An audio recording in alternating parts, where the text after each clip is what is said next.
안녕하십니까, 책돌입니다. 오늘 소개해드릴 책은 만성염증이 병을 만든다입니다.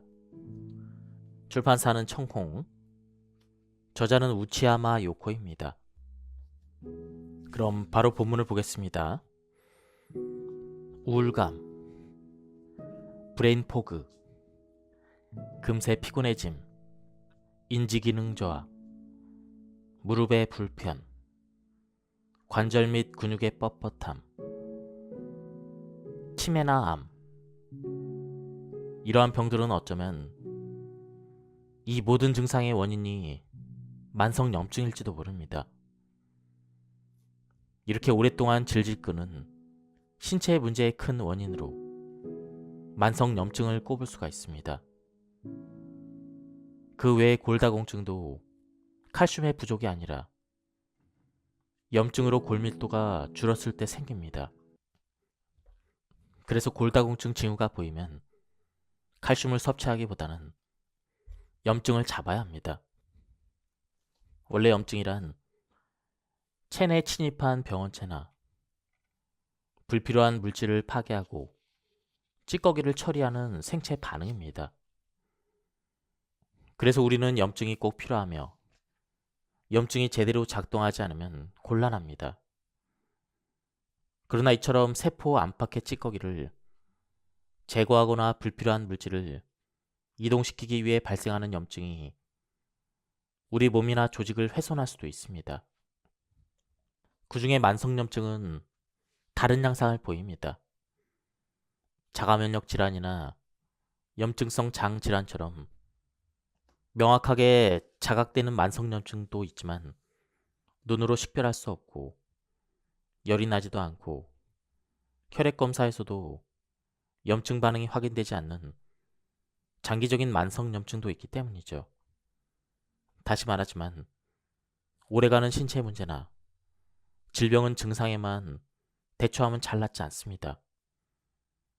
근본 원인을 찾아 대처하는 것이 중요합니다. 그리고 그 근본 원인 중 큰 비중을 차지하는 것이 만성염증입니다. 만성염증은 근병으로 발전하기 전에 이런저런 작은 불편이나 증상을 일으킵니다. 많은 사람이 단순히 체질을 탓하거나 이유 없다고 생각하는 사소한 불편, 즉 설사나 변비, 소화불량, 오래가는 기침과 가래, 목의 통증, 가려움과 피로감 등도 만성염증에서 비롯되었을 가능성이 큽니다. 다시 말해 이런 증상들이 큰 병의 전조일 수도 있습니다. 이처럼 만성염증이 중대한 병을 초래하므로 주의할 필요가 있습니다. 다만 거듭 말하다시피 염증 자체는 나쁘지 않습니다. 만성이든 급성이든 염증이라는 현상을 억누르려 하지 말고 그 현상을 일으킨 원인을 내부에서 찾는 것이 중요합니다. 염증은 노화를 앞당기고 노화가 염증을 악화시키는 악순환에 빠질 수가 있습니다. 그리고 나이를 먹으면 늘 이것저것이 쑤십니다. 근육 속에 세포가 죽어 근육에 잔해가 쌓이는데 나이 먹은 면역계가 그 잔해를 효율적으로 처리하지 못하기 때문이죠. 이처럼 즉시 처리하지 못한 찌꺼기에 몸이 계속 반응하는 만성 염증 상태가 이어지니 근육이 늘 여기저기 아픈 것입니다. 소박한 식사가 염증을 방지합니다. 염증을 잘 일으키는 식품의 대표는 초가공식품과 백설탕입니다. 초가공식품이란 햄이나 소세지, 어묵류처럼 정확히 무엇으로 만들어졌는지 알 수 없는 가공식품을 말합니다. 이런 식품은 소화가 어려운 화학 첨가물을 많이 함유하여 장염증을 일으키기 쉽습니다. 화학 조미료나 인공 감미료, 농약, 화학 비료 등도 화학 물질이므로 장의 염증을 일으킵니다. 유전자 변형식품과 전이 지방산 등도 소화가 어려워 염증의 원인이 되죠. 설탕, 특히 미네랄 성분 등을 제거한 백설탕은 단백질과 결합하여 최종 당화산물을 생성하므로 염증의 원인이 됩니다.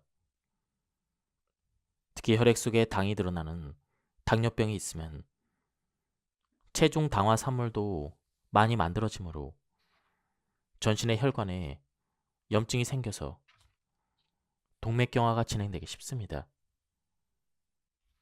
게다가 이런 물질은 체내에서 이물질로 인식돼서 체내 면역세포의 공격 대상이 되므로 염증성 물질을 점점 더 많이 생성합니다.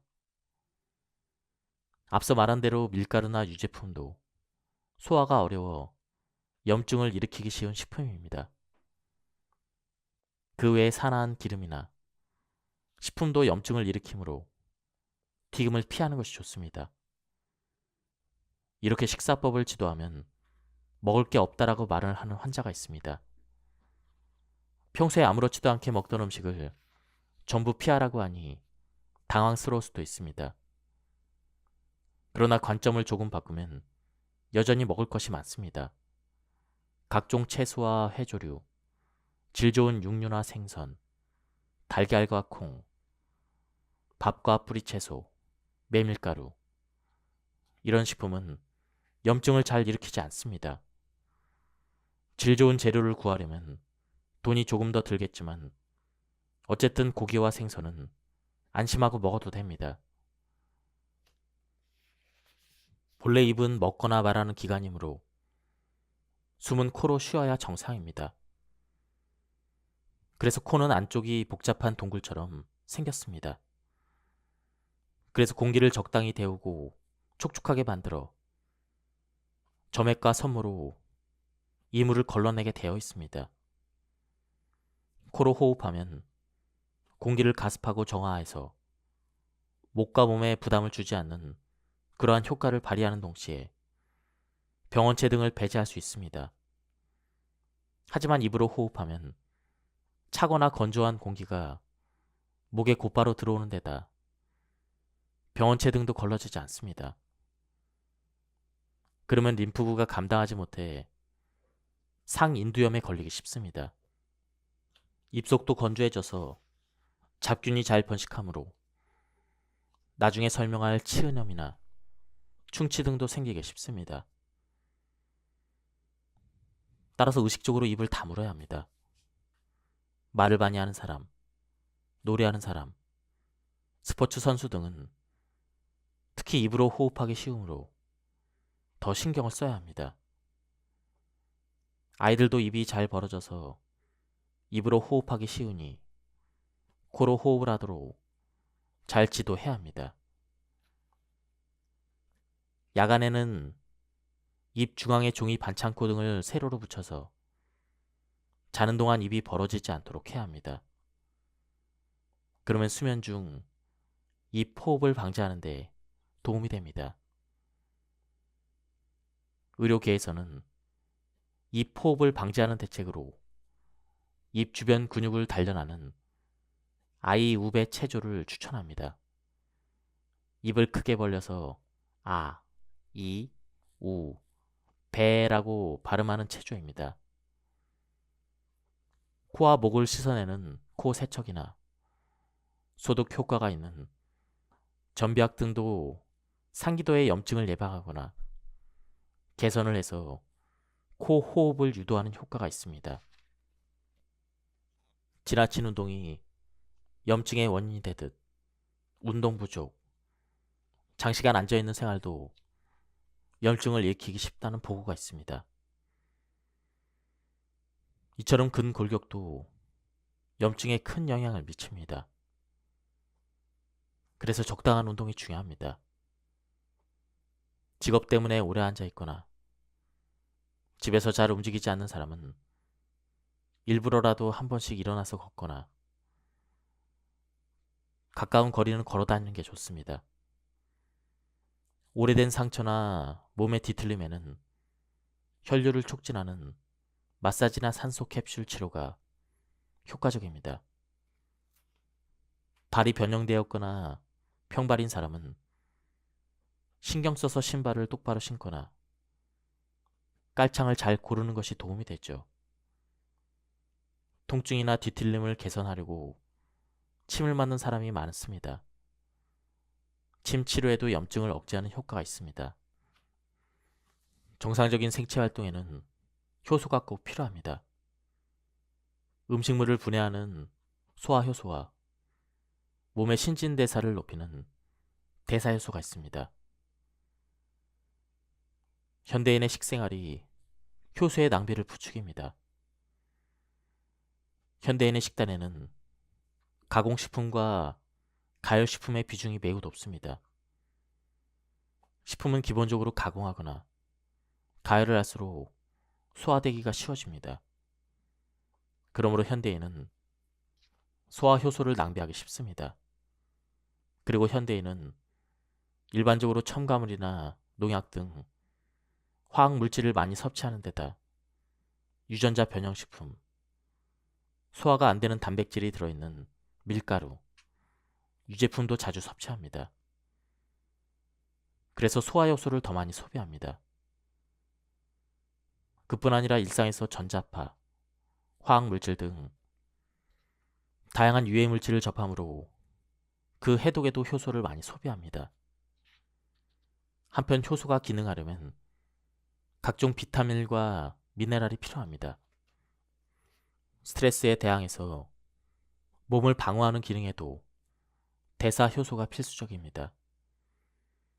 그래서 끊임없는 스트레스는 효소와 비타민, 미네랄을 소모하는 큰 요인이 됩니다. 현대 사회는 이처럼 효소를 소모하는 요인으로 가득 차 있습니다. 그러므로 효소가 부족하여 몸에 이런저런 이상이 생깁니다. 효소를 절약하기 위해 제일 먼저 해야 될 일은 소화가 잘 되는 음식을 먹는 것입니다. 그러니 우선 첨가물과 농약으로 뒤덮인 가공식품을 피하고 식재료 자체로 된 음식을 섭취해야 합니다.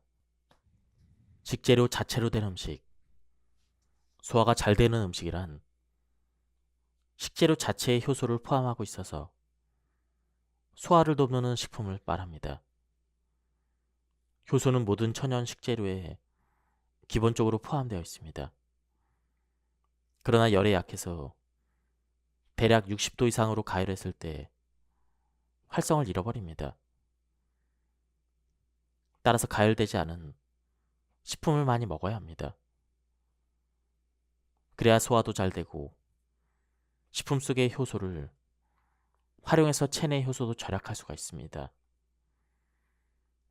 그렇지만 날것으로 먹으려면 기생충 감염 등의 위험이 있는 육류는 적합하지 않습니다. 매일 초밥을 먹기도 어려우니 아무래도 생채소나 과일을 많이 먹는 게 무난할 것입니다. 생채소와 과일에는 식재료 자체에 식물 효소가 포함되어 있습니다. 이런 식품을 많이 먹으면 사람의 체내 소화 효소를 절약하고 절약된 만큼을 대사 효소로 돌려쓸 수가 있습니다. 또한 효소는 세포 속에 있으므로 쉽게 무너지지 않는 세포막으로 둘러싸여 있습니다.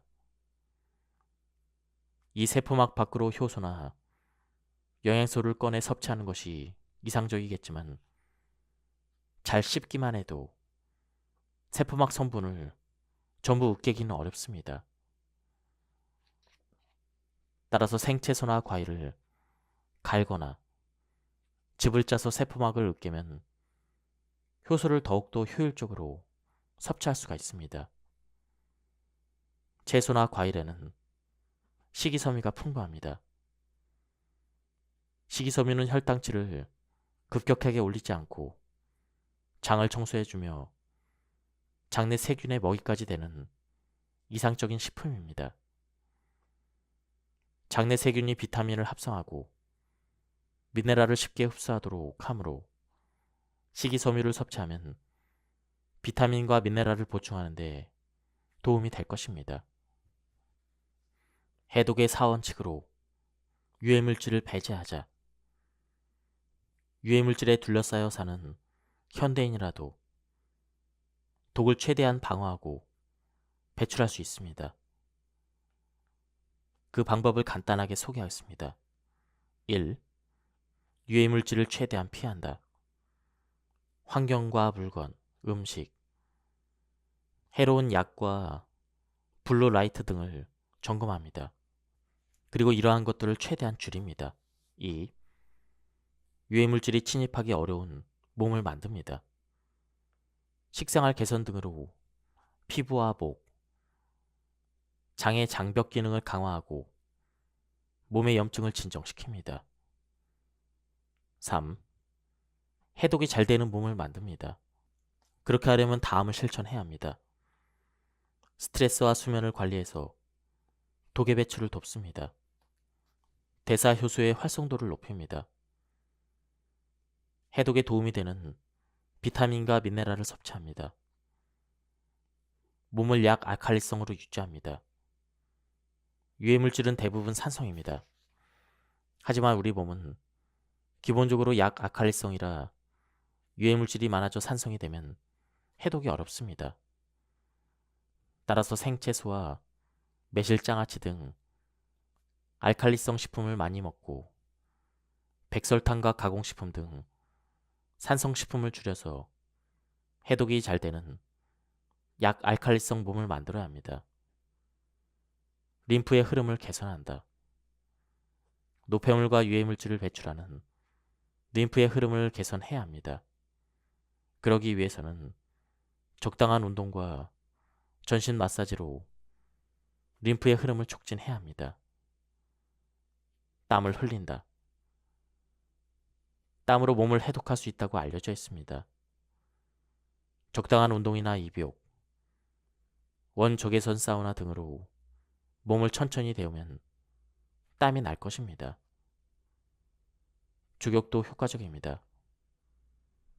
또 입욕할 때 따뜻한 물에 소금이나 미네랄을 넣으면 땀이 더 잘 나고 독의 배출도 원활해집니다.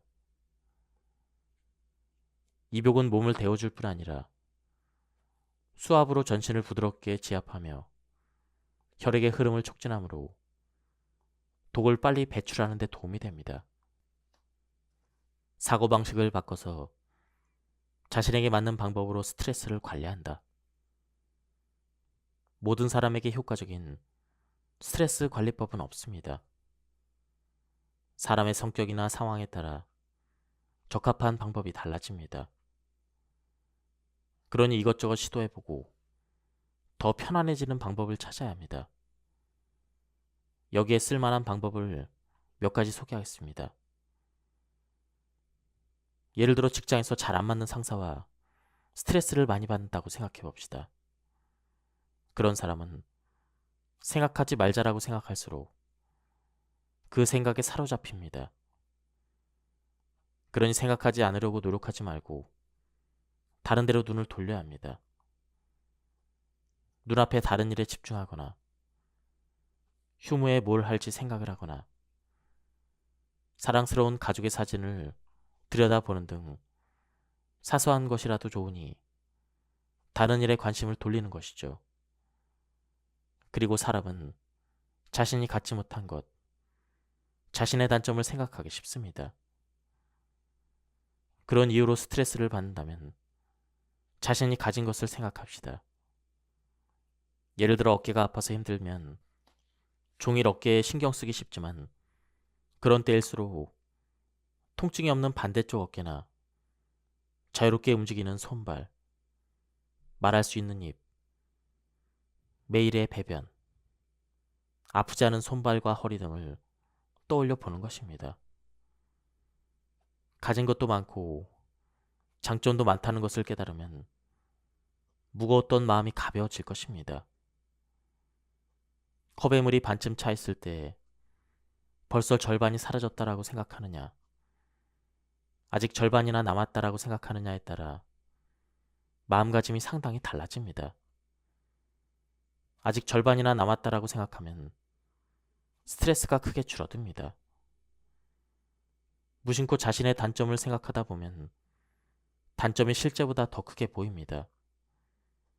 코 옆에 난 뾰루지가 신경 쓰여서 거울로 들여다보면 실제로 더 커 보입니다. 마찬가지로 지금 머릿속에 90% 이상을 차지하는 불안이나 스트레스의 원인도 평생의 관점에서는 아주 작은 사건일지도 모릅니다. 불안과 스트레스를 완전히 없앨 필요는 없습니다. 자신이 제어할 수 있을 정도로만 수습하면 됩니다. 조금이라도 자신의 행복을 음미하고 시야를 넓혀가며 스트레스를 제어해야 합니다. 마음가짐을 바꾸는 동시에 생활에 관한 대책도 실천해 봅시다. 그 중에서도 수면이 매우 중요합니다. 수면은 자율신경 균형을 맞추고 뇌 영양 공급을 늘립니다. 해독의 스위치를 켜고 체내 리듬을 정돈하며 내장을 수복하고 염증을 억제합니다. 잠을 충분히 자면 스트레스로 손상된 심신도 빨리 회복됩니다. 자기 전에 TV나 PC, 스마트폰을 보지 맙시다. 전자기기의 블루라이트가 눈과 뇌를 자극해서 잠들기가 어려워지기 때문입니다. 잘 때는 전자기기와 와이파이의 전원을 끕시다. 침구나 잠옷 등을 부드러운 유기농 면 제품이나 정전기가 적은 제품으로 바꾸는 것도 좋습니다. 깨어있는 시간에 어떻게 지내는지도 중요합니다.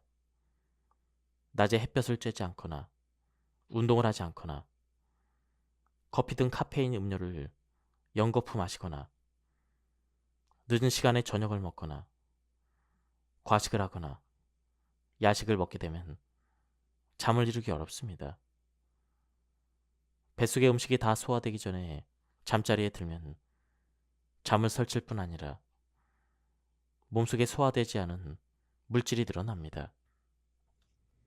밤은 소화가 아닌 흡수의 시간이므로 위를 비운 뒤 잠자리에 드는 것이 좋습니다.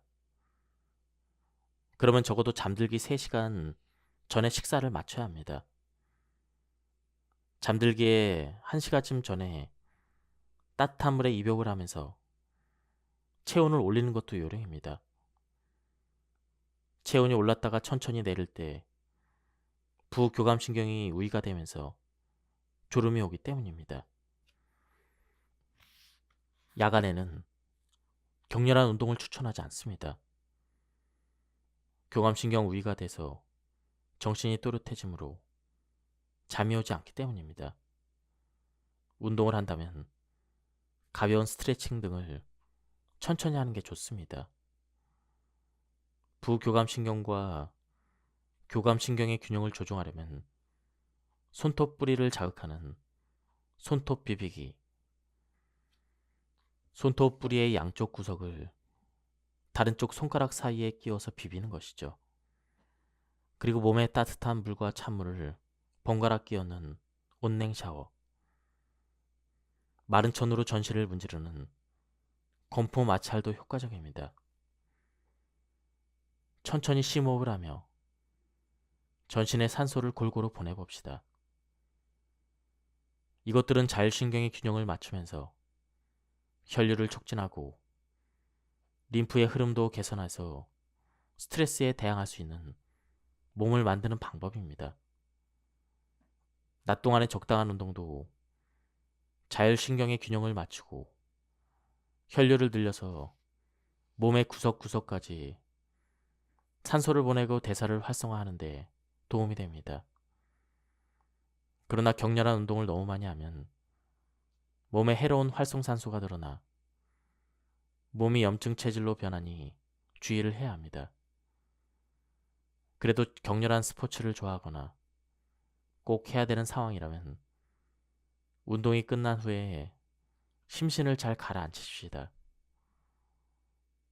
항산화 물질이 많은 무농약 생채소, 과일과 수분 등 염증을 가라앉히는 식품을 적극적으로 섭취하는 것이 좋습니다. 당질을 극단적으로 제한하면 건강을 해칠 수가 있습니다. 당질 제한식이 정말로 몸에 좋은지 어떤 사람에게 적합한지 궁금해하는 사람이 많을 것입니다. 실제로 사람에 따라 또 방식에 따라 당질 제한식으로 건강을 회복하는 사람이 많습니다. 원래 당질을 과도하게 섭취했던 사람이 당질을 느슨하게 제한하고 설탕을 좀 더 엄격하게 제한한다면 몸 상태가 개선될 것입니다.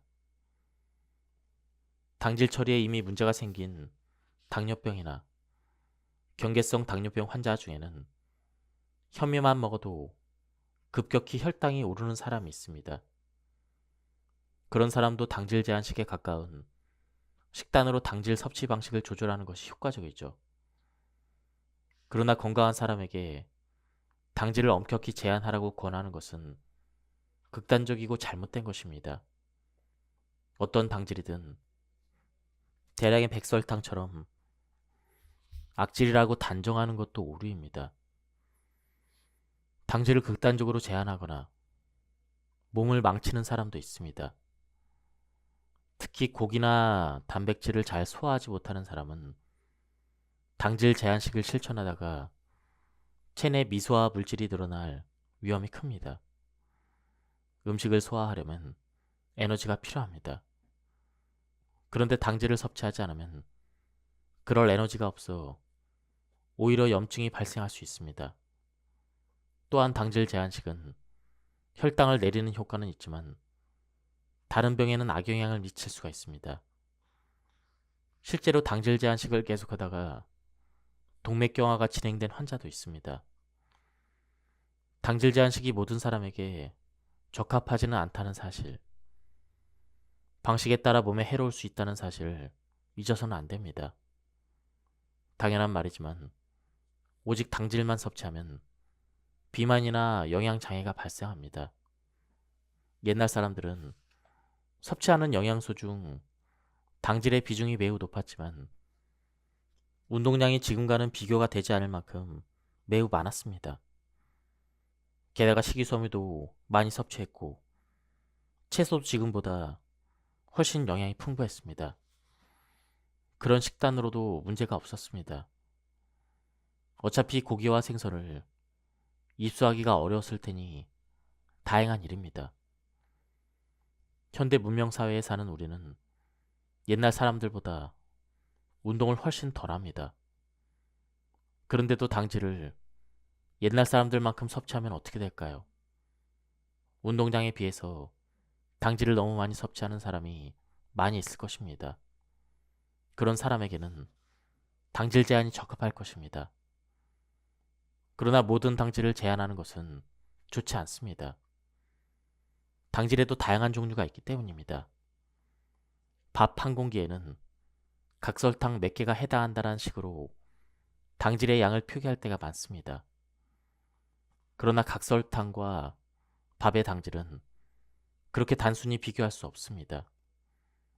각설탕의 재료인 백설탕은 염증을 일으키는 대표적인 물질로서 해로운 최종 당화산물을 생성하는 데다 혈당치를 급격히 올리는 등 수많은 피해를 줍니다. 그 외에도 콘시럽 등 액상과당과 인공 감미료 같은 그러한 당질들은 최대한 제한하는 것이 좋습니다. 한편 감자 등 뿌리채소와 밥은 당연히 과식하면 비만이 생기겠지만 무리 없이 흡수되는 에너지원으로 백설탕만큼 급격히 혈당치를 올리지 않습니다. 게다가 미량 영양소도 풍부하니 과식하지 않도록 주의하면서 적당량을 섭취하면 건강 유지에 도움이 됩니다. 예를 들어 세로토닌, 멜라토닌을 만들고 몸을 해독하는 데 필요한 비타민 B6는 대부분 곡물로 섭취합니다. 따라서 곡물을 전혀 먹지 않으면 정신적으로 불안정해지거나 불면증이 생길 수가 있습니다. 당뇨병이 있는 사람은 당질 제한으로 혈당치를 낮춰야 하겠지만 이때도 주의할 점이 있습니다. 혈당 강화제나 인슐린 등을 쓰는 사람이 부주의하게 당질 섭취를 제한하면 오히려 저혈압을 일으킬 수 있다는 것입니다. 따라서 당질을 제한하고 싶다면 반드시 의사와 먼저 상담을 해야 합니다.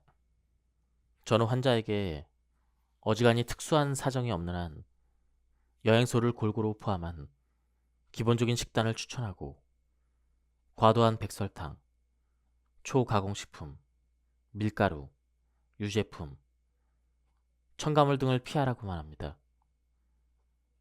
바꿔 말해 지금까지 이야기한 점에 주의하면서 실시를 했을 때 자신에게 맞는다고 느낀다면 어떤 식단이든 좋은 식단이란 뜻이죠. 어쨌든 어느 정도 시행착오를 거치며 맞는 식단을 찾는 수밖에 없습니다. 한동안 실천해보고 상태가 나빠졌다고 생각되면 쉬거나 조종하거나 다른 식단으로 바꿔가며 자신에게 적합한 식단을 찾아 나섭니다. 채식이란 채소, 과일, 콩, 견과류 등 식물성 식재료로 이루어진 식단을 말합니다. 그리고 이런 식단을 실천하는 사람을 일반적으로 채식주의자라 합니다. 채식을 한다고 하면 얼핏 건강한 식생활을 영위하는 듯 생각되겠지만 실제로 채식은 영양 부족의 원인이 될 수가 있습니다. 잘못된 방식으로 실천하면 다양한 영양 장애를 일으킬 수 있으니 주의가 필요합니다. 영양소 중에 동물성 식품에만 포함된 것이 있는데 그 중에서도 특히 중요한 것이 비타민 B12와 철입니다. 비타민만 아니라 단백질 중에서도 거의 동물성 식품에만 포함된 것이 있습니다. 또 앞서 설명했듯 영양은 세포 안에 들어있으므로 섬유를 잘 분해하지 못하는 사람이 식물성 식품만 먹으면 흡수할 수 있는 영양이 줄어들고 오히려 섬유질이 몸에 부담을 줍니다. 땅이 척박해져서 요즘 생산되는 채소 자체의 영양이 부족한 점도 문제입니다. 또한 렉틴이 많은 콩이나 알칼로이드를 포함한 가짓과 즉 토마토와 감자, 가지 등 이러한 채소들처럼 염증을 일으키기 쉬운 채소도 있습니다. 채소가 무조건 다 좋은 게 아니라 일부 체질에 맞지 않는 것도 있으니 주의를 해야 합니다. 그리고 항생제를 투약하거나 갱년기 등으로 호르몬 균형이 무너지거나 농약이 묻은 음식을 먹어 장의 곰팡이의 일종인 칸디다가 증식한 상태에서 탄수화물과 식이섬유 등 식물성 식품만 먹으면 곰팡이가 더 증식합니다. 곰팡이가 탄수화물과 식이섬유를 먹이로 삼기 때문입니다. 그리고 뱃속의 곰팡이는 만성염증의 원인이 되죠. 완전 채식을 계속하게 되면 메티오닌 등 필수 아미노산도 부족해집니다. 메티오닌은 매우 중요한 대사 작용에 필요한 메티로아에 꼭 필요한 영양소입니다. 이 작용이 이루어지지 않으면 해독과 세포 분열, 근육 생성에 문제가 생깁니다. 채식주의자 중에 압도적으로 에너지가 부족한 사람이 많습니다. 영양이 불균형해지면 정신적 균형을 잃고 채식에 점점 더 집착할 위험도 커집니다. 채식하는 사람에게는 섭식 장애도 종종 일어납니다. 채식주의자가 되려 하지 않았지만 자연스럽게 채식을 시작했다는 사람도 있습니다. 들어보니 채소와 밥, 절임과 청국장, 두부 된장국만 먹는다고 합니다. 얼핏 건강한 식생활 같지만 더 자세히 들여다보니 사실은 고기와 튀김을 먹을 때마다 속이 더부룩해지고 음식이 계속 소화되지 않은 채 뱃속에 남아있게 돼서 채소만 먹게 되었다는 것입니다. 그런 사람은 위산이 잘 분비되지 않을 가능성이 있습니다. 위산이 과다해서 문제가 되는 사람도 있지만 40대 이상 중 과반수는 위가 위축되어 위산 분비량이 줄어든 상태입니다. 위산은 강한 산성으로 음식과 함께 들어온 세균이나 독으로부터 몸을 지켜줍니다. 그래서 위산이 줄어들면 장내 환경도 변합니다. 그 탓에 간혹 잘못된 처방을 받아 제산제를 써서 위산이 더욱더 부족해지는 사람도 있습니다. 위가 위산을 충분히 분비하여 환경을 산성으로 만들면 단백분의 효소인 펩틴과 지질분의 효소인 리파아제가 활성화됩니다. 그러나 위산이 부족하면 이 성분이 활성화되지 않아 단백질이나 지질이 잘 분해되지 않습니다. 담석증으로 쓸개를 제거하거나 위를 절제한 사람이라면 더 그럴 것입니다. 이런 사람들은 자연스럽게 소화가 잘 되는 음식을 찾게 됩니다. 건강을 위해 채식이나 채식에 가까운 식단을 실천하고 있다고 생각할지 몰라도 사실은 위산 부족과 소화력 저하 탓에 고기를 싫어하게 되었을 뿐입니다. 자신의 식생활이나 복약 상황을 살펴보고 소화력에 문제가 있든지 점검해 볼 필요가 있습니다. 우리는 눈에 보이는 숫자나 증상이 드러난 부위에만 주목하기 쉽습니다. 그러나 사람은 세포 하나하나로 사는 것이 아니라 많은 세포로 이루어진 뇌 등의 장기, 골격근과 지방, 신경과 혈관, 장기와 피부에 존재하는 상재균, 외기의 산소, 외부에서 들어온 물과 영양 등 수많은 요소가 모여서 서로 영향을 주고받는 복잡한 유기체로 살아가고 있습니다. 겉으로 보기에는 한 부위에만 일어나는 변화 같지만 우리 몸은 하나로 이어져 있습니다.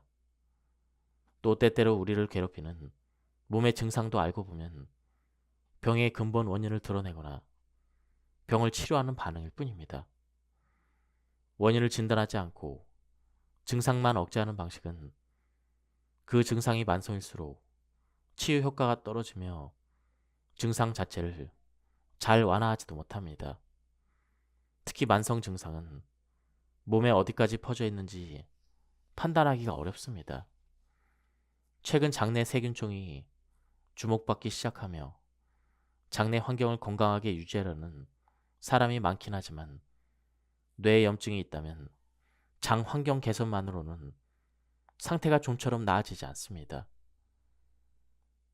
문제가 오랜 시간에 걸쳐 진행되었다면 그만큼 긴 시간을 들이고 다양한 접근법을 시도해 봐야 할 것입니다.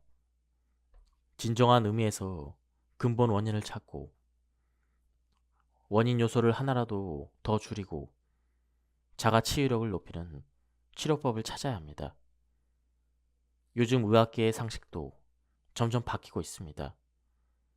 발병 여부도 원인으로 여겨지는 물질이나 미생물보다 그 병을 발생하게 만든 그 사람의 체내 문제가 더 큰 영향을 끼친다고 여겨질 정도입니다. 단순히 부족한 영양을 보충하고 감염 원인, 미생물을 약으로 죽이고 과도하게 쌓인 물질을 즉시 배출시키는 방식은 만성적인 증상이 있는 사람에게는 오히려 부담을 주어 증상을 악화시킬 수 있다는 사실을 잊지 마시길 바랍니다. 건강 문제로 고민하는 사람들이 하루빨리 괴로운 증상과 병으로부터 해방되길 바랍니다. 예, 지금까지 이 책에 대한 리뷰를 모두 마쳤습니다. 이 책은 가독성이 굉장히 좋았습니다. 제가 본문에서 감명 깊은 부분만 발췌했기 때문에 많은 부분이 생략되었습니다. 한번 책을 구해서 읽어보실 것을 추천드립니다. 여기서 리뷰를 마치겠습니다. 감사합니다. 안녕하십니까, 책돌입니다. 오늘 소개해드릴 책은 만성염증이 병을 만든다입니다. 출판사는 청홍, 저자는 우치야마 요코입니다. 그럼 바로 본문을 보겠습니다. 우울감, 브레인 포그, 금세 피곤해짐, 인지기능 저하, 무릎의 불편, 관절 및 근육의 뻣뻣함, 치매나 암. 이러한 병들은 어쩌면 이 모든 증상의 원인이 만성염증일지도 모릅니다. 이렇게 오랫동안 질질 끄는 신체 문제의 큰 원인으로 만성염증을 꼽을 수가 있습니다. 그 외에 골다공증도 칼슘의 부족이 아니라 염증으로 골밀도가 줄었을 때 생깁니다. 그래서 골다공증 징후가 보이면 칼슘을 섭취하기보다는 염증을 잡아야 합니다. 원래 염증이란 체내에 침입한 병원체나 불필요한 물질을 파괴하고 찌꺼기를 처리하는 생체 반응입니다. 그래서 우리는 염증이 꼭 필요하며 염증이 제대로 작동하지 않으면 곤란합니다. 그러나 이처럼 세포 안팎의 찌꺼기를 제거하거나 불필요한 물질을 이동시키기 위해 발생하는 염증이 우리 몸이나 조직을 훼손할 수도 있습니다. 그중에 만성염증은 다른 양상을 보입니다. 자가면역 질환이나 염증성 장질환처럼 명확하게 자각되는 만성염증도 있지만 눈으로 식별할 수 없고 열이 나지도 않고 혈액검사에서도 염증 반응이 확인되지 않는 장기적인 만성염증도 있기 때문이죠. 다시 말하지만 오래가는 신체 문제나 질병은 증상에만 대처하면 잘 낫지 않습니다. 근본 원인을 찾아 대처하는 것이 중요합니다. 그리고 그 근본 원인 중 큰 비중을 차지하는 것이 만성염증입니다. 만성염증은 큰 병으로 발전하기 전에 이런저런 작은 불편이나 증상을 일으킵니다.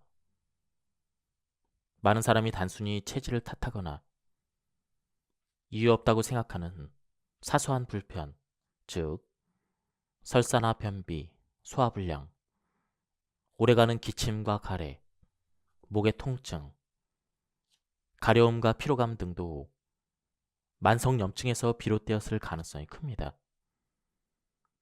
다시 말해 이런 증상들이 큰 병의 전조일 수도 있습니다. 이처럼 만성염증이 중대한 병을 초래하므로 주의할 필요가 있습니다.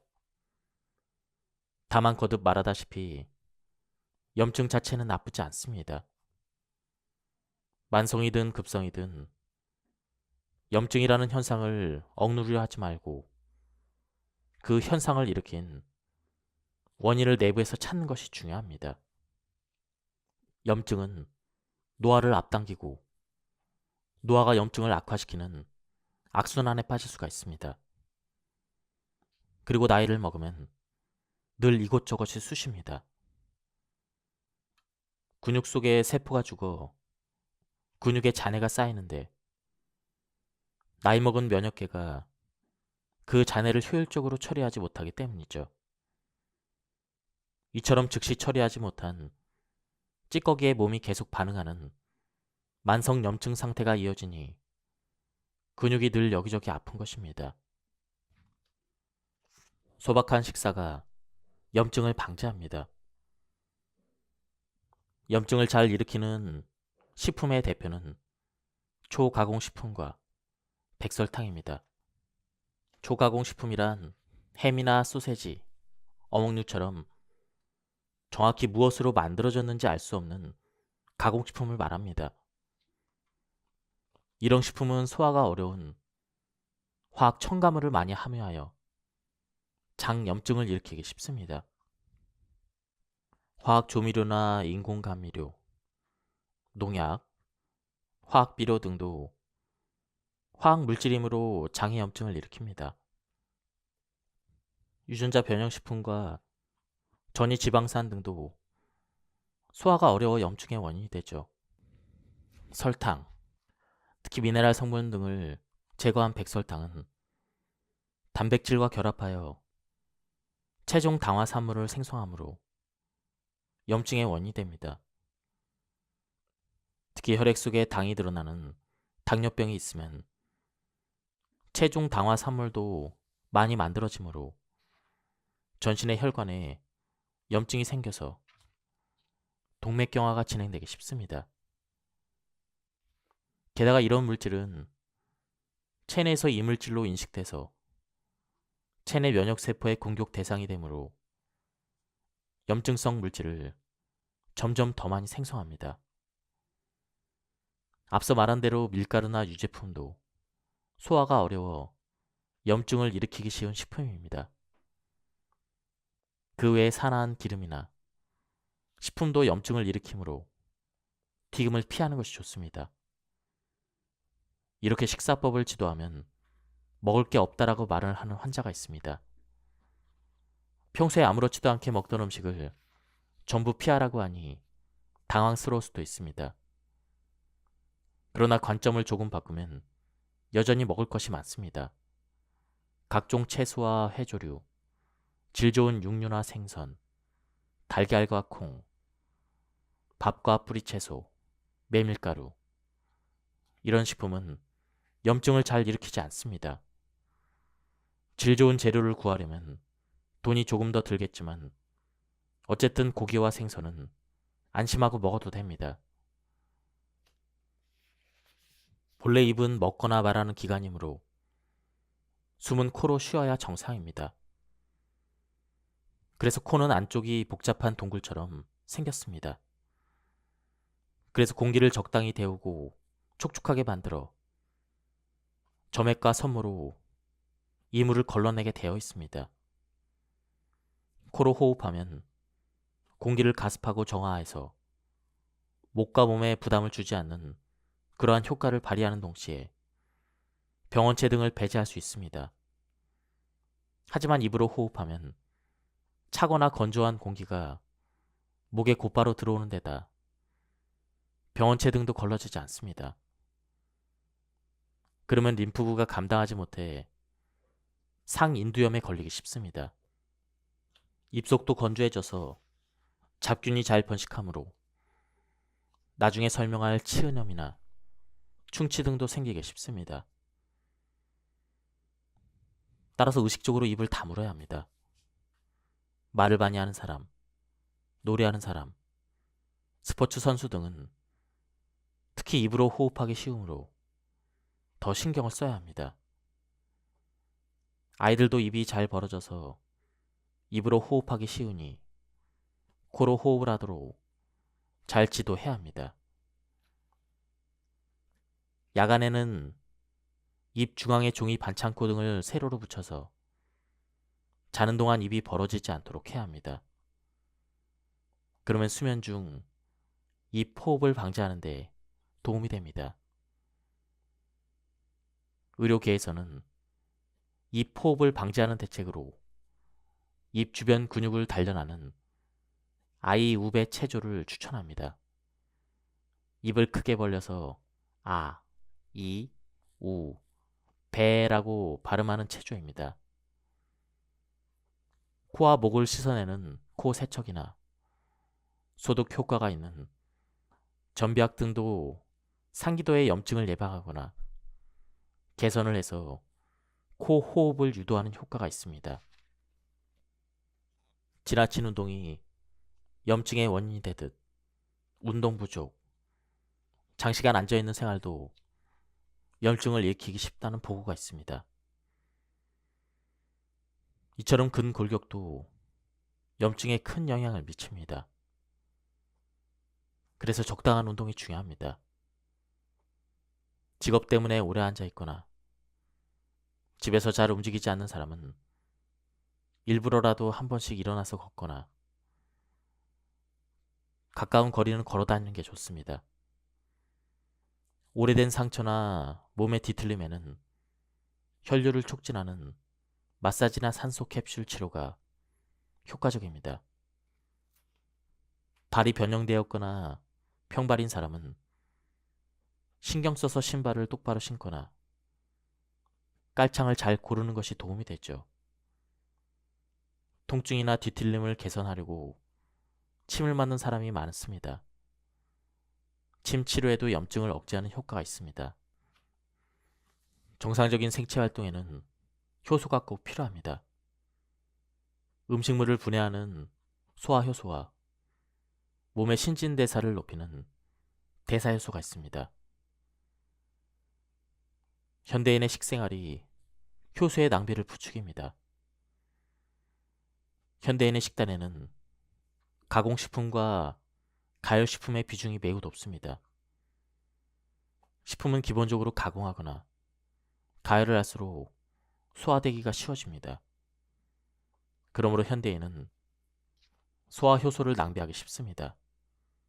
그리고 현대인은 일반적으로 첨가물이나 농약 등 화학물질을 많이 섭취하는 데다 유전자 변형식품, 소화가 안 되는 단백질이 들어있는 밀가루, 유제품도 자주 섭취합니다. 그래서 소화효소를 더 많이 소비합니다. 그뿐 아니라 일상에서 전자파, 화학물질 등 다양한 유해물질을 접함으로 그 해독에도 효소를 많이 소비합니다. 한편 효소가 기능하려면 각종 비타민과 미네랄이 필요합니다. 스트레스에 대항해서 몸을 방어하는 기능에도 대사 효소가 필수적입니다. 그래서 끊임없는 스트레스는 효소와 비타민, 미네랄을 소모하는 큰 요인이 됩니다. 현대 사회는 이처럼 효소를 소모하는 요인으로 가득 차 있습니다. 그러므로 효소가 부족하여 몸에 이런저런 이상이 생깁니다. 효소를 절약하기 위해 제일 먼저 해야 될 일은 소화가 잘 되는 음식을 먹는 것입니다. 그러니 우선 첨가물과 농약으로 뒤덮인 가공식품을 피하고 식재료 자체로 된 음식을 섭취해야 합니다.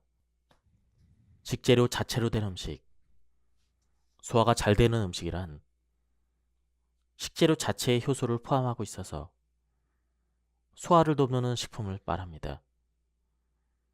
효소는 모든 천연 식재료에 기본적으로 포함되어 있습니다.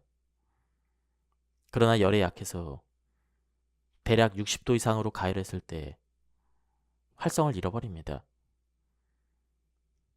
따라서 가열되지 않은 식품을 많이 먹어야 합니다. 그래야 소화도 잘 되고 식품 속의 효소를 활용해서 체내 효소도 절약할 수가 있습니다. 그렇지만 날것으로 먹으려면 기생충 감염 등의 위험이 있는 육류는 적합하지 않습니다. 매일 초밥을 먹기도 어려우니 아무래도 생채소나 과일을 많이 먹는 게 무난할 것입니다. 생채소와 과일에는 식재료 자체에 식물 효소가 포함되어 있습니다. 이런 식품을 많이 먹으면 사람의 체내 소화 효소를 절약하고 절약된 만큼을 대사 효소로 돌려쓸 수가 있습니다. 또한 효소는 세포 속에 있으므로 쉽게 무너지지 않는 세포막으로 둘러싸여 있습니다. 이 세포막 밖으로 효소나 영양소를 꺼내 섭취하는 것이 이상적이겠지만 잘 씹기만 해도 세포막 성분을 전부 으깨기는 어렵습니다. 따라서 생채소나 과일을 갈거나 즙을 짜서 세포막을 으깨면 효소를 더욱더 효율적으로 섭취할 수가 있습니다. 채소나 과일에는 식이섬유가 풍부합니다. 식이섬유는 혈당치를 급격하게 올리지 않고 장을 청소해주며 장내 세균의 먹이까지 되는 이상적인 식품입니다. 장내 세균이 비타민을 합성하고 미네랄을 쉽게 흡수하도록 하므로 식이섬유를 섭취하면 비타민과 미네랄을 보충하는 데 도움이 될 것입니다. 해독의 사원칙으로 유해물질을 배제하자. 유해물질에 둘러싸여 사는 현대인이라도 독을 최대한 방어하고 배출할 수 있습니다. 그 방법을 간단하게 소개하겠습니다. 1. 유해물질을 최대한 피한다. 환경과 물건, 음식, 해로운 약과 블루라이트 등을 점검합니다. 그리고 이러한 것들을 최대한 줄입니다. 2. 유해물질이 침입하기 어려운 몸을 만듭니다. 식생활 개선 등으로 피부와 목, 장의 장벽 기능을 강화하고 몸의 염증을 진정시킵니다. 3. 해독이 잘 되는 몸을 만듭니다. 그렇게 하려면 다음을 실천해야 합니다. 스트레스와 수면을 관리해서 독의 배출을 돕습니다. 대사 효소의 활성도를 높입니다. 해독에 도움이 되는 비타민과 미네랄을 섭취합니다. 몸을 약 알칼리성으로 유지합니다. 유해물질은 대부분 산성입니다. 하지만 우리 몸은 기본적으로 약 알칼리성이라 유해물질이 많아져 산성이 되면 해독이 어렵습니다. 따라서 생채소와 매실장아찌 등 알칼리성 식품을 많이 먹고 백설탕과 가공식품 등 산성식품을 줄여서 해독이 잘 되는 약 알칼리성 몸을 만들어야 합니다. 림프의 흐름을 개선한다. 노폐물과 유해물질을 배출하는 림프의 흐름을 개선해야 합니다. 그러기 위해서는 적당한 운동과 전신 마사지로 림프의 흐름을 촉진해야 합니다. 땀을 흘린다. 땀으로 몸을 해독할 수 있다고 알려져 있습니다. 적당한 운동이나 입욕, 원적외선 사우나 등으로 몸을 천천히 데우면 땀이 날 것입니다. 죽욕도 효과적입니다. 또 입욕할 때 따뜻한 물에 소금이나 미네랄을 넣으면 땀이 더 잘 나고 독의 배출도 원활해집니다.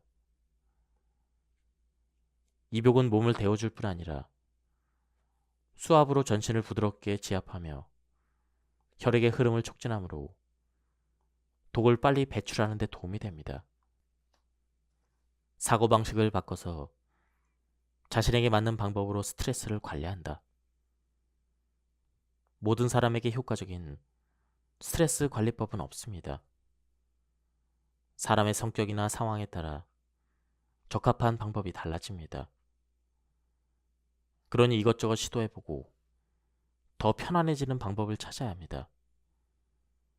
여기에 쓸만한 방법을 몇 가지 소개하겠습니다. 예를 들어 직장에서 잘 안 맞는 상사와 스트레스를 많이 받는다고 생각해 봅시다. 그런 사람은 생각하지 말자라고 생각할수록 그 생각에 사로잡힙니다. 그러니 생각하지 않으려고 노력하지 말고 다른 데로 눈을 돌려야 합니다. 눈앞에 다른 일에 집중하거나 휴무에 뭘 할지 생각을 하거나 사랑스러운 가족의 사진을 들여다보는 등 사소한 것이라도 좋으니 다른 일에 관심을 돌리는 것이죠. 그리고 사람은 자신이 갖지 못한 것, 자신의 단점을 생각하기 쉽습니다. 그런 이유로 스트레스를 받는다면 자신이 가진 것을 생각합시다. 예를 들어 어깨가 아파서 힘들면 종일 어깨에 신경 쓰기 쉽지만 그런 때일수록 통증이 없는 반대쪽 어깨나 자유롭게 움직이는 손발, 말할 수 있는 입, 매일의 배변, 아프지 않은 손발과 허리 등을 떠올려 보는 것입니다. 가진 것도 많고 장점도 많다는 것을 깨달으면 무거웠던 마음이 가벼워질 것입니다. 컵에 물이 반쯤 차 있을 때 벌써 절반이 사라졌다라고 생각하느냐, 아직 절반이나 남았다라고 생각하느냐에 따라 마음가짐이 상당히 달라집니다. 아직 절반이나 남았다라고 생각하면 스트레스가 크게 줄어듭니다. 무심코 자신의 단점을 생각하다 보면 단점이 실제보다 더 크게 보입니다. 코 옆에 난 뾰루지가 신경 쓰여서 거울로 들여다보면 실제로 더 커 보입니다. 마찬가지로 지금 머릿속에 90% 이상을 차지하는 불안이나 스트레스의 원인도 평생의 관점에서는 아주 작은 사건일지도 모릅니다. 불안과 스트레스를 완전히 없앨 필요는 없습니다. 자신이 제어할 수 있을 정도로만 수습하면 됩니다. 조금이라도 자신의 행복을 음미하고 시야를 넓혀가며 스트레스를 제어해야 합니다. 마음가짐을 바꾸는 동시에 생활에 관한 대책도 실천해 봅시다. 그 중에서도 수면이 매우 중요합니다. 수면은 자율신경 균형을 맞추고 뇌 영양 공급을 늘립니다. 해독의 스위치를 켜고 체내 리듬을 정돈하며 내장을 수복하고 염증을 억제합니다. 잠을 충분히 자면 스트레스로 손상된 심신도 빨리 회복됩니다. 자기 전에 TV나 PC, 스마트폰을 보지 맙시다. 전자기기의 블루라이트가 눈과 뇌를 자극해서 잠들기가 어려워지기 때문입니다. 잘 때는 전자기기와 와이파이의 전원을 끕시다. 침구나 잠옷 등을 부드러운 유기농 면 제품이나 정전기가 적은 제품으로 바꾸는 것도 좋습니다. 깨어있는 시간에 어떻게 지내는지도 중요합니다. 낮에 햇볕을 쬐지 않거나 운동을 하지 않거나 커피 등 카페인 음료를 연거푸 마시거나 늦은 시간에 저녁을 먹거나 과식을 하거나 야식을 먹게 되면 잠을 이루기 어렵습니다. 뱃속의 음식이 다 소화되기 전에 잠자리에 들면 잠을 설칠 뿐 아니라 몸속에 소화되지 않은 물질이 늘어납니다. 밤은 소화가 아닌 흡수의 시간이므로 위를 비운 뒤 잠자리에 드는 것이 좋습니다. 그러면 적어도 잠들기 3시간 전에 식사를 마쳐야 합니다. 잠들기에 1시간쯤 전에 따뜻한 물에 입욕을 하면서 체온을 올리는 것도 요령입니다. 체온이 올랐다가 천천히 내릴 때 부교감신경이 우위가 되면서 졸음이 오기 때문입니다. 야간에는 격렬한 운동을 추천하지 않습니다. 교감신경 우위가 돼서 정신이 또렷해지므로 잠이 오지 않기 때문입니다. 운동을 한다면 가벼운 스트레칭 등을 천천히 하는 게 좋습니다. 부교감신경과 교감신경의 균형을 조정하려면 손톱 뿌리를 자극하는 손톱 비비기, 손톱 뿌리의 양쪽 구석을 다른 쪽 손가락 사이에 끼워서 비비는 것이죠.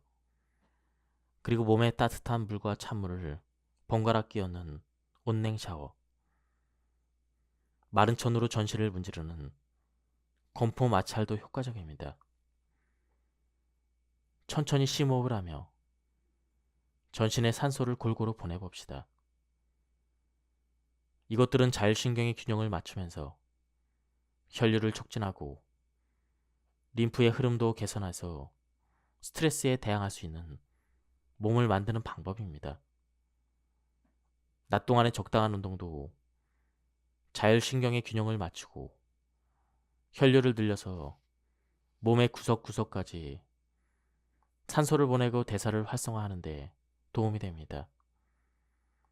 그러나 격렬한 운동을 너무 많이 하면 몸에 해로운 활성산소가 늘어나 몸이 염증 체질로 변하니 주의를 해야 합니다. 그래도 격렬한 스포츠를 좋아하거나 꼭 해야 되는 상황이라면 운동이 끝난 후에 심신을 잘 가라앉히십시다. 항산화 물질이 많은 무농약 생채소, 과일과 수분 등 염증을 가라앉히는 식품을 적극적으로 섭취하는 것이 좋습니다. 당질을 극단적으로 제한하면 건강을 해칠 수가 있습니다. 당질 제한식이 정말로 몸에 좋은지 어떤 사람에게 적합한지 궁금해하는 사람이 많을 것입니다. 실제로 사람에 따라 또 방식에 따라 당질 제한식으로 건강을 회복하는 사람이 많습니다. 원래 당질을 과도하게 섭취했던 사람이 당질을 느슨하게 제한하고 설탕을 좀 더 엄격하게 제한한다면 몸 상태가 개선될 것입니다. 당질 처리에 이미 문제가 생긴 당뇨병이나 경계성 당뇨병 환자 중에는 현미만 먹어도 급격히 혈당이 오르는 사람이 있습니다. 그런 사람도 당질 제한식에 가까운 식단으로 당질 섭취 방식을 조절하는 것이 효과적이죠. 그러나 건강한 사람에게 당질을 엄격히 제한하라고 권하는 것은 극단적이고 잘못된 것입니다. 어떤 당질이든 대량의 백설탕처럼 악질이라고 단정하는 것도 오류입니다. 당질을 극단적으로 제한하거나 몸을 망치는 사람도 있습니다. 특히 고기나 단백질을 잘 소화하지 못하는 사람은 당질 제한식을 실천하다가 체내 미소화 물질이 늘어날 위험이 큽니다. 음식을 소화하려면 에너지가 필요합니다. 그런데 당질을 섭취하지 않으면 그럴 에너지가 없어 오히려 염증이 발생할 수 있습니다. 또한 당질 제한식은 혈당을 내리는 효과는 있지만 다른 병에는 악영향을 미칠 수가 있습니다. 실제로 당질 제한식을 계속하다가 동맥경화가 진행된 환자도 있습니다. 당질 제한식이 모든 사람에게 적합하지는 않다는 사실, 방식에 따라 몸에 해로울 수 있다는 사실을 잊어서는 안 됩니다. 당연한 말이지만 오직 당질만 섭취하면 비만이나 영양장애가 발생합니다. 옛날 사람들은 섭취하는 영양소 중 당질의 비중이 매우 높았지만 운동량이 지금과는 비교가 되지 않을 만큼 매우 많았습니다. 게다가 식이섬유도 많이 섭취했고 채소도 지금보다 훨씬 영양이 풍부했습니다. 그런 식단으로도 문제가 없었습니다. 어차피 고기와 생선을 입수하기가 어려웠을 테니 다행한 일입니다. 현대 문명 사회에 사는 우리는 옛날 사람들보다 운동을 훨씬 덜 합니다. 그런데도 당질을 옛날 사람들만큼 섭취하면 어떻게 될까요? 운동량에 비해서 당질을 너무 많이 섭취하는 사람이 많이 있을 것입니다. 그런 사람에게는 당질 제한이 적합할 것입니다. 그러나 모든 당질을 제한하는 것은 좋지 않습니다. 당질에도 다양한 종류가 있기 때문입니다. 밥 한 공기에는 각설탕 몇 개가 해당한다는 식으로 당질의 양을 표기할 때가 많습니다. 그러나 각설탕과 밥의 당질은 그렇게 단순히 비교할 수 없습니다. 각설탕의 재료인 백설탕은 염증을 일으키는 대표적인 물질로서 해로운 최종 당화산물을 생성하는 데다 혈당치를 급격히 올리는 등 수많은 피해를 줍니다. 그 외에도 콘시럽 등 액상과당과 인공 감미료 같은 그러한 당질들은 최대한 제한하는 것이 좋습니다. 한편 감자 등 뿌리채소와 밥은 당연히 과식하면 비만이 생기겠지만 무리 없이 흡수되는 에너지원으로 백설탕만큼 급격히 혈당치를 올리지 않습니다. 게다가 미량 영양소도 풍부하니 과식하지 않도록 주의하면서 적당량을 섭취하면 건강 유지에 도움이 됩니다. 예를 들어 세로토닌, 멜라토닌을 만들고 몸을 해독하는 데 필요한 비타민 B6는 대부분 곡물로 섭취합니다. 따라서 곡물을 전혀 먹지 않으면 정신적으로 불안정해지거나 불면증이 생길 수가 있습니다. 당뇨병이 있는 사람은 당질 제한으로 혈당치를 낮춰야 하겠지만 이때도 주의할 점이 있습니다. 혈당 강화제나 인슐린 등을 쓰는 사람이 부주의하게 당질 섭취를 제한하면 오히려 저혈압을 일으킬 수 있다는 것입니다. 따라서 당질을 제한하고 싶다면 반드시 의사와 먼저 상담을 해야 합니다. 저는 환자에게 어지간히 특수한 사정이 없는 한 여행소를 골고루 포함한 기본적인 식단을 추천하고 과도한 백설탕, 초가공식품, 밀가루, 유제품, 첨가물 등을 피하라고만 합니다. 바꿔 말해 지금까지 이야기한 점에 주의하면서 실시를 했을 때 자신에게 맞는다고 느낀다면 어떤 식단이든 좋은 식단이란 뜻이죠. 어쨌든 어느 정도 시행착오를 거치며 맞는 식단을 찾는 수밖에 없습니다.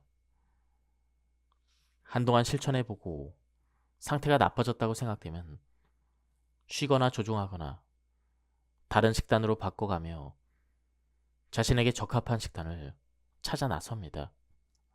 채식이란 채소, 과일, 콩, 견과류 등 식물성 식재료로 이루어진 식단을 말합니다. 그리고 이런 식단을 실천하는 사람을 일반적으로 채식주의자라 합니다. 채식을 한다고 하면 얼핏 건강한 식생활을 영위하는 듯 생각되겠지만 실제로 채식은 영양 부족의 원인이 될 수가 있습니다. 잘못된 방식으로 실천하면 다양한 영양 장애를 일으킬 수 있으니 주의가 필요합니다. 영양소 중에 동물성 식품에만 포함된 것이 있는데 그 중에서도 특히 중요한 것이 비타민 B12와 철입니다. 비타민만 아니라 단백질 중에서도 거의 동물성 식품에만 포함된 것이 있습니다. 또 앞서 설명했듯 영양은 세포 안에 들어있으므로 섬유를 잘 분해하지 못하는 사람이 식물성 식품만 먹으면 흡수할 수 있는 영양이 줄어들고 오히려 섬유질이 몸에 부담을 줍니다. 땅이 척박해져서 요즘 생산되는 채소 자체의 영양이 부족한 점도 문제입니다. 또한 렉틴이 많은 콩이나 알칼로이드를 포함한 가짓과 즉 토마토와 감자, 가지 등 이러한 채소들처럼 염증을 일으키기 쉬운 채소도 있습니다. 채소가 무조건 다 좋은 게 아니라 일부 체질에 맞지 않는 것도 있으니 주의를 해야 합니다. 그리고 항생제를 투약하거나 갱년기 등으로 호르몬 균형이 무너지거나 농약이 묻은 음식을 먹어 장의 곰팡이의 일종인 칸디다가 증식한 상태에서 탄수화물과 식이섬유 등 식물성 식품만 먹으면 곰팡이가 더 증식합니다. 곰팡이가 탄수화물과 식이섬유를 먹이로 삼기 때문입니다. 그리고 뱃속의 곰팡이는 만성염증의 원인이 되죠. 완전 채식을 계속하게 되면 메티오닌 등 필수 아미노산도 부족해집니다. 메티오닌은 매우 중요한 대사 작용에 필요한 메티로아에 꼭 필요한 영양소입니다. 이 작용이 이루어지지 않으면 해독과 세포 분열, 근육 생성에 문제가 생깁니다. 채식주의자 중에 압도적으로 에너지가 부족한 사람이 많습니다. 영양이 불균형해지면 정신적 균형을 잃고 채식에 점점 더 집착할 위험도 커집니다. 채식하는 사람에게는 섭식 장애도 종종 일어납니다. 채식주의자가 되려 하지 않았지만 자연스럽게 채식을 시작했다는 사람도 있습니다. 들어보니 채소와 밥, 절임과 청국장, 두부 된장국만 먹는다고 합니다.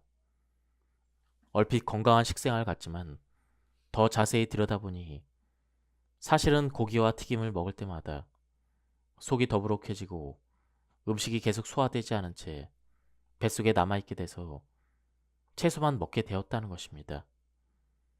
그런 사람은 위산이 잘 분비되지 않을 가능성이 있습니다. 위산이 과다해서 문제가 되는 사람도 있지만 40대 이상 중 과반수는 위가 위축되어 위산 분비량이 줄어든 상태입니다. 위산은 강한 산성으로 음식과 함께 들어온 세균이나 독으로부터 몸을 지켜줍니다. 그래서 위산이 줄어들면 장내 환경도 변합니다. 그 탓에 간혹 잘못된 처방을 받아 제산제를 써서 위산이 더욱더 부족해지는 사람도 있습니다. 위가 위산을 충분히 분비하여 환경을 산성으로 만들면 단백분의 효소인 펩틴과 지질분의 효소인 리파아제가 활성화됩니다. 그러나 위산이 부족하면 이 성분이 활성화되지 않아 단백질이나 지질이 잘 분해되지 않습니다. 담석증으로 쓸개를 제거하거나 위를 절제한 사람이라면 더 그럴 것입니다. 이런 사람들은 자연스럽게 소화가 잘 되는 음식을 찾게 됩니다. 건강을 위해 채식이나 채식에 가까운 식단을 실천하고 있다고 생각할지 몰라도 사실은 위산 부족과 소화력 저하 탓에 고기를 싫어하게 되었을 뿐입니다. 자신의 식생활이나 복약 상황을 살펴보고 소화력에 문제가 있든지 점검해 볼 필요가 있습니다.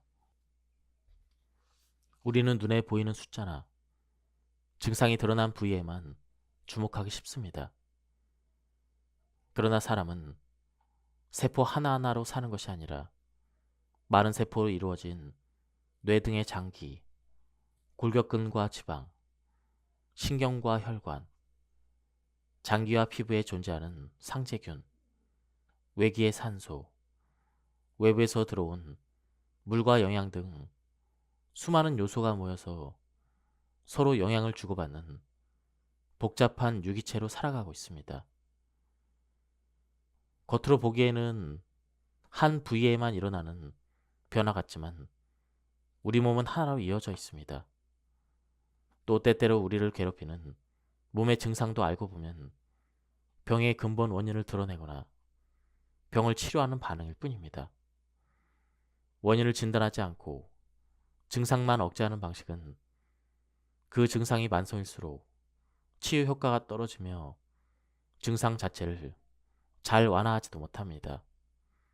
특히 만성 증상은 몸에 어디까지 퍼져 있는지 판단하기가 어렵습니다. 최근 장내 세균종이 주목받기 시작하며 장내 환경을 건강하게 유지하려는 사람이 많긴 하지만 뇌에 염증이 있다면 장 환경 개선만으로는 상태가 좀처럼 나아지지 않습니다. 문제가 오랜 시간에 걸쳐 진행되었다면 그만큼 긴 시간을 들이고 다양한 접근법을 시도해 봐야 할 것입니다. 진정한 의미에서 근본 원인을 찾고 원인 요소를 하나라도 더 줄이고 자가 치유력을 높이는 치료법을 찾아야 합니다. 요즘 의학계의 상식도 점점 바뀌고 있습니다. 발병 여부도 원인으로 여겨지는 물질이나 미생물보다 그 병을 발생하게 만든 그 사람의 체내 문제가 더 큰 영향을 끼친다고 여겨질 정도입니다. 단순히 부족한 영양을 보충하고 감염 원인, 미생물을 약으로 죽이고 과도하게 쌓인 물질을 즉시 배출시키는 방식은 만성적인 증상이 있는 사람에게는 오히려 부담을 주어 증상을 악화시킬 수 있다는 사실을 잊지 마시길 바랍니다. 건강 문제로 고민하는 사람들이 하루빨리 괴로운 증상과 병으로부터 해방되길 바랍니다. 예, 지금까지 이 책에 대한 리뷰를 모두 마쳤습니다. 이 책은 가독성이 굉장히 좋았습니다. 제가 본문에서 감명 깊은 부분만 발췌했기 때문에 많은 부분이 생략되었습니다. 한번 책을 구해서 읽어보실 것을 추천드립니다. 여기서 리뷰를 마치겠습니다. 감사합니다.